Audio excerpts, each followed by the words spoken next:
Cells of the immune system, such as macrophages and dendritic cells, are the first line of defense in recognizing pathogens of various kinds. These cells have developed several kinds of receptors for recognizing different kinds of pathogen-associated molecular patterns, known as PAMPs. There are different classes of these proteins that recognize different types of PAMPs. Toll-like receptors, or TLRs, are composed of multiple leucine-rich repeats that are useful for recognizing various PAMPs. TLRs are membrane-associated proteins. Some are located on the surface of the cell, while others are located on endocytic vesicles, where they survey the degraded contents of pathogens taken up by endocytosis. Each member of the TLR family recognizes different kinds of PAMPs. For example, TLR5 recognizes flagellin, which is a highly conserved constituent of the bacterial flagellum. Bacterial genomes contain methylated CpG oligonucleotide motifs, which are recognized by TLR9 once the genome has been degraded in the lysosome. TLR6 and TLR2 are a dimer that recognize diacyl lipopeptides. TLR1 and TLR2 are a dimer that recognize triacyl lipopeptides, and TLR4 recognizes lipopolysaccharide, LPS, a component of gram-negative bacteria. Like TLR9, TLR3 and TLR7 are located on endocytic vesicles and recognize double-stranded RNA and single-stranded RNA, respectively. When any TLR is activated, it sends a signal to the nucleus by activating transcription factors. Not all pathogens, however, live in the extracellular space or are phagocytosed. Some pathogens, such as viruses, exist and replicate in the cytosol. There are at least two classes of receptors that can detect pathogens in the cytosol and signal their presence to the immune system. One class of such receptors are members of the nucleotide oligomerization domain family, or NOD proteins. For example, the NOD2 protein, which is located in the cytosol, can detect bacterial proteoglycans of intracellular bacteria. When the NOD2 protein recognizes its ligand, the muramyl dipeptide, it sends a signal to the nucleus to activate transcription. Finally, there is a class of intracellular receptor proteins that contain an RNA helicase domain and two caspase recruitment domains, or CARD domains.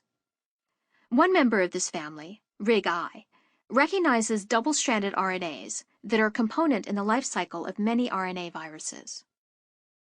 This class of proteins also sends a signal to the nucleus, but unlike TLRs and NODs, it activates the production of type 1 interferons.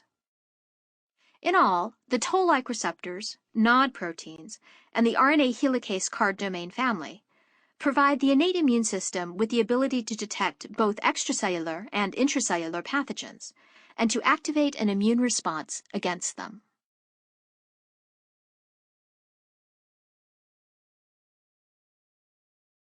In the initial stages of an immune response, the innate immune system recognizes the presence of pathogens and provides the first line of defense.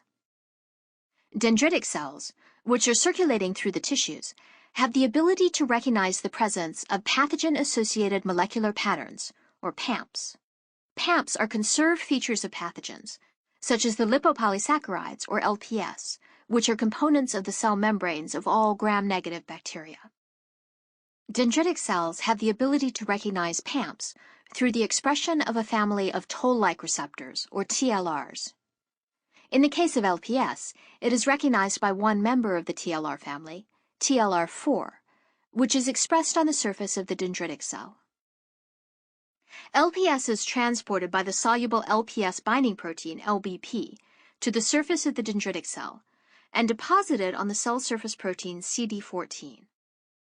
The presence of LPS is detected by TLR4 through its interaction and recognition of the LPS bound to CD14. The signal delivered by the TLR initiates maturation of the dendritic cell. The dendritic cell can now migrate to regional lymph nodes and activate the acquired immune response.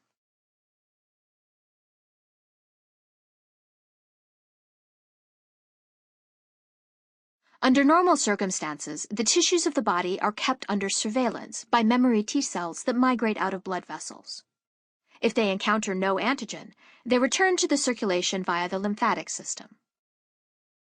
Antigen entering the body is taken up by antigen-presenting cells, processed, and presented at the cell surface as MHC peptide complexes. Memory T cells encountering this antigen become activated and secrete a number of cytokines, principally TNF-alpha, that act on local blood vessels. TNF-alpha activates the vascular endothelium, which results in a number of inflammatory effects. The tight junctions between the endothelial cells loosen, allowing fluid to pass out of the blood vessels and cause local swelling. Leakage of red blood cells causes the local tissue to become reddened in appearance. The activated endothelium also expresses adhesion molecules that allow phagocytes to migrate out of the blood vessel. This process takes between 1 and 3 days, which is why it is called the delayed hypersensitivity response. These cells phagocytose antigen, and in the case of macrophages, can act as additional antigen-presenting cells. Memory and effector T cells also recognize the adhesion molecules expressed by the vascular endothelium and migrate into the tissue, continuing the process of inflammation.